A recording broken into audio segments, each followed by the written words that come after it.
Well, hello guys, so let's talk about my favorite character of all time, Guts. I think many people will agree with me on this. So let's start with the journey of Guts. Berserk starts with the Black Swordsman arc and Guts is introduced as this emo edgy type of main character. You know, a main character that those online Sigma males would love. I didn't like it when I first saw it and thought it would be an edgy manga. But now that I have read the whole manga, looking back on it, I realize it's actually great and everything makes sense now. For example, in this scene where Guts laughed at the death of a girl and his father because they were weak, but it was just his coping mechanism to deal with the pain of not being able to save innocent people. Knowing what actually happened to him made this even more painful. Or when he saw that little kid losing everything because of him, he gave her a purpose of taking revenge on him, but then later on he just sat back and cried. After reading the whole manga, seeing Guts cry hit on another level. But let's come to the Golden Age arc. It's many people's favorite, but it's not mine. But it is great. The Golden Age arc shows us the backstory of three main characters, Guts, Casca and Griffith. I mean, Casca isn't a main character, but still. The arc started with Guts' childhood, and we saw that Guts was thrown into trouble since he was born, struggling ever since. Guts looked up to the man he considered his father, but as we all know, he didn't care about him. Things were so bad that he sold Guts to be grabbed by someone for just a little money. When Guts found out about it, he couldn't believe it and had to kill his father in self-defense. This childhood of Guts explained a lot about his behavior that we saw later in the series. We saw how he never liked to be touched, how it caused him to have trust issues, or why he was always so isolated.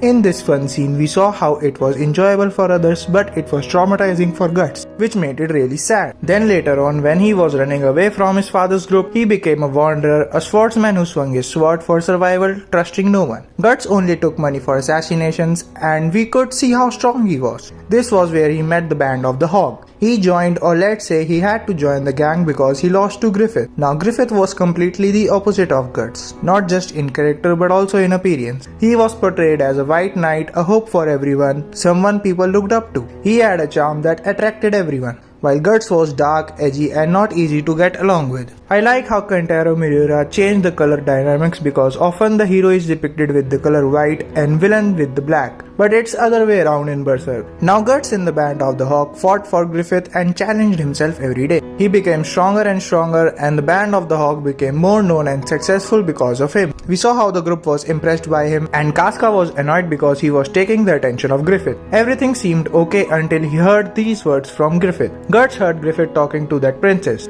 I don't remember her name. He said that one is defined by our dreams and that he didn't view people who were bound by someone else's dream as his equal. Guts heard this and it was the first time he was challenged intellectually. Throughout his life, Guts had been swinging his sword just to survive for the next day.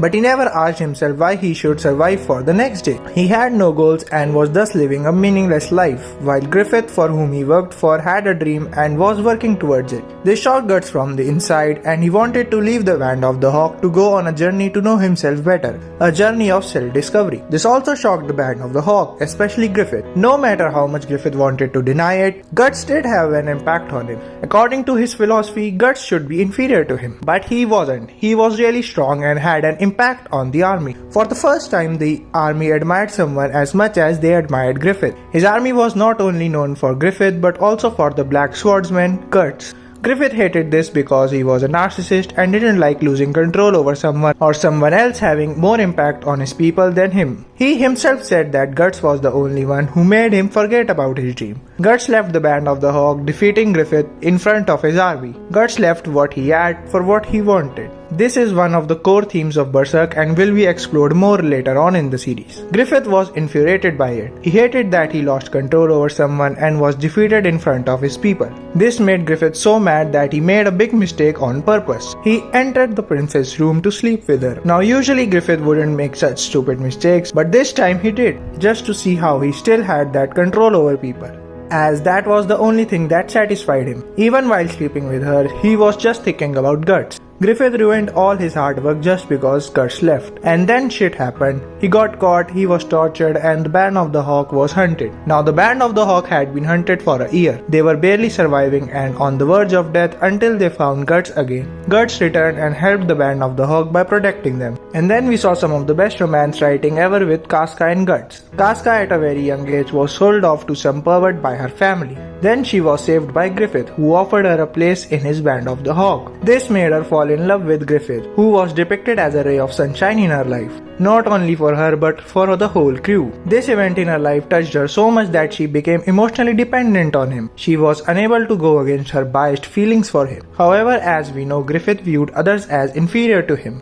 and Casca kind of knew deep down that Griffith wasn't as attached to her as she was to him. The final straw was when she saw and realized that Griffith would marry the princess in order to rise in nobility and gain more power. Casca during all this time also developed a deep bond with Guts. At the start, Casca was angry towards Guts because he was short-tempered and charged at enemy without plans. Additionally, she was frustrated that he was taking too much of Griffith's attention, which she never could. However, as the story progressed, they formed a bond and became close friends. They even danced together at a ball. But then, as we know, Guts left. He embarked on a self-discovery journey while she stayed behind for Griffith and the rest of the crew. After a year, she met him again when she was at her lowest point, and he saved her. This led to one of the most heartwarming and tender scenes in the whole series. This was one of the few comforting scenes in the series, and what made it special is that they both grew out of their past traumas. Casca got over of her emotional dependence on Griffith, and Guts overcame his fear of touching and physical intimacy. It was difficult for him at first, but he did overcome it. Or let's say they overcame it together and comforted each other. Berserk is the only series I have read that has a sex scene,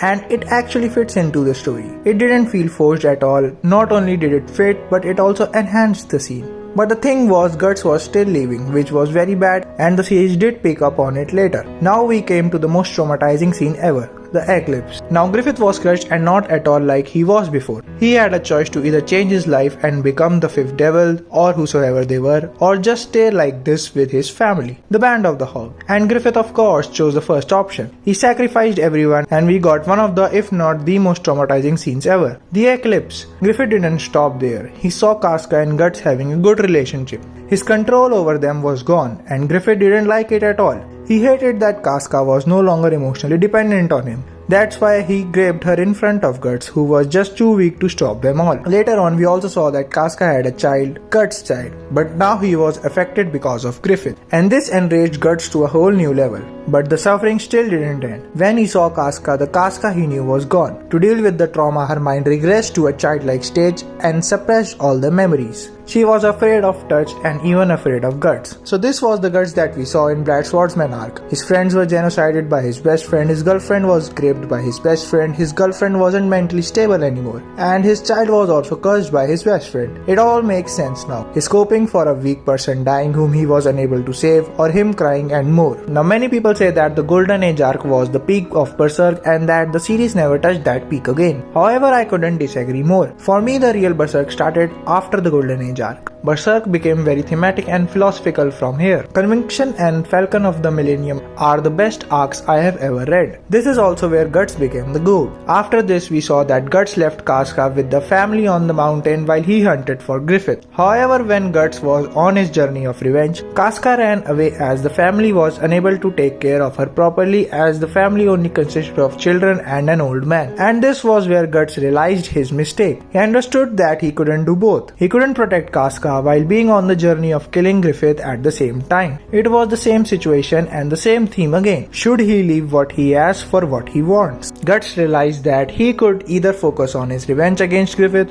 who literally destroyed everything he ever had, or be with Casca and take care of her. And do remember that at this point Guts didn't even know that Casca could be cured and the original Casca could come back. Moreover, Guts had to keep fighting the monsters while saving Casca at the same time. And he could end it all by just leaving Casca and giving into his dark side. Later in the series, Guts got an armor that would give him power, but in order to gain that power, he had to sacrifice Casca, his friends, and become a beast. Here we could see the great parallels between Guts and Griffith, or basically every villain in the story. Griffith was the same. He wanted his kingdom, and to achieve that, he could do anything. We saw him doing things that would be very hard for any human being to achieve their dreams. While many can pursue their dreams in solitude, others' dreams are like storms blowing hundreds or even thousands apart in their wake.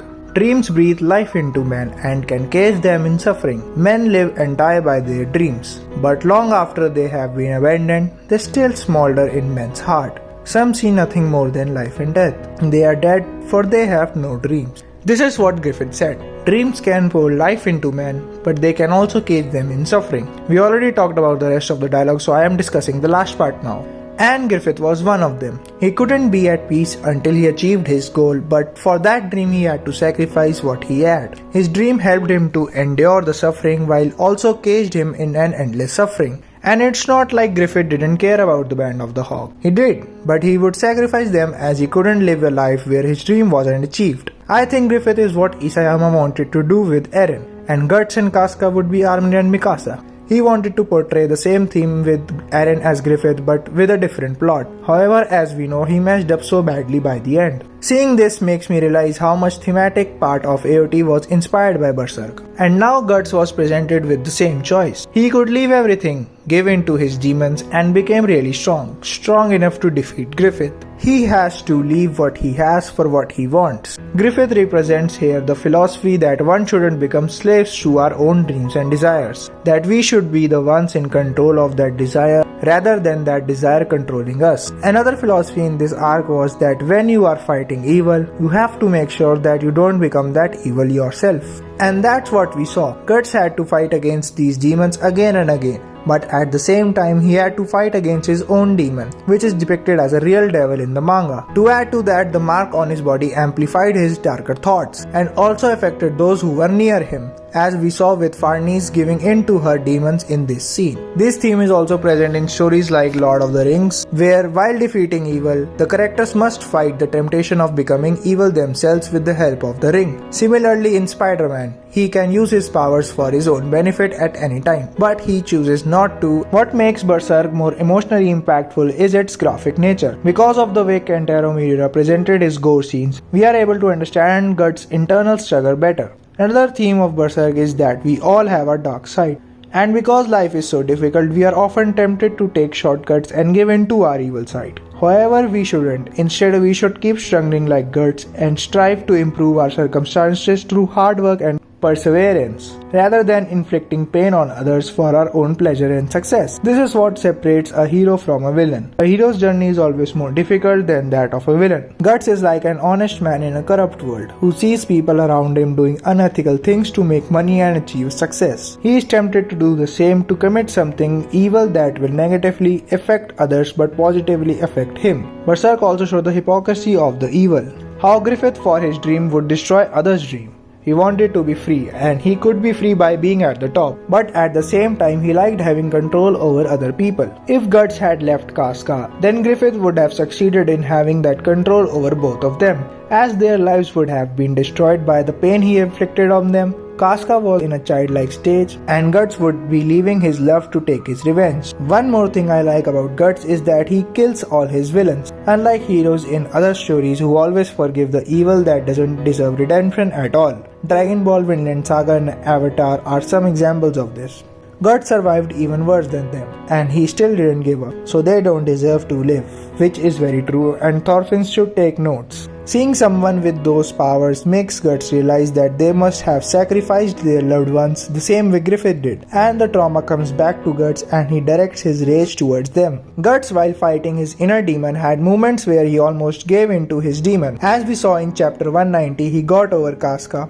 This aspect can be polarizing, as Miura didn't shy away from showing the flaws of our main character, and portrayed a realistic image of what would have happened if the character's evil side was amplified. However, I have seen many people walking away from Berserk after this, as it was just too much for them. Not only did they walk away, but they also criticized it, which is wrong. It showed how close Guts was to falling to the other side and how hard his struggle was. This event made Guts realize that he couldn't rely on himself anymore. So he again went out of his comfort zone and made friends with others so they could take care of things while he could save them from the monsters. Many people complained that Berserk got too light from here on, which is again bullshit, as I don't understand why they don't want the series to progress and instead just want it to remain the same. We also saw how Guts was getting help from others now, especially Shrek, who was able to help him through her magic. We could see how Guts had that sense of belonging with them again, just like he had with the Band of the Hawk once. Now he won't repeat the same mistake. He won't leave them for his goals like he did before,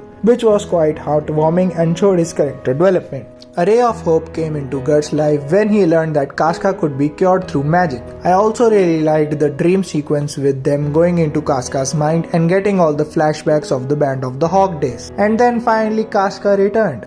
I bawled my eyes out and couldn't wait for their reunion, but the struggle still didn't end. Casca got PTSD and their reunion flopped very badly. This scene right here is one of the most heartwarming and inspiring scenes for me. It makes me cry but salute Guts at the same time.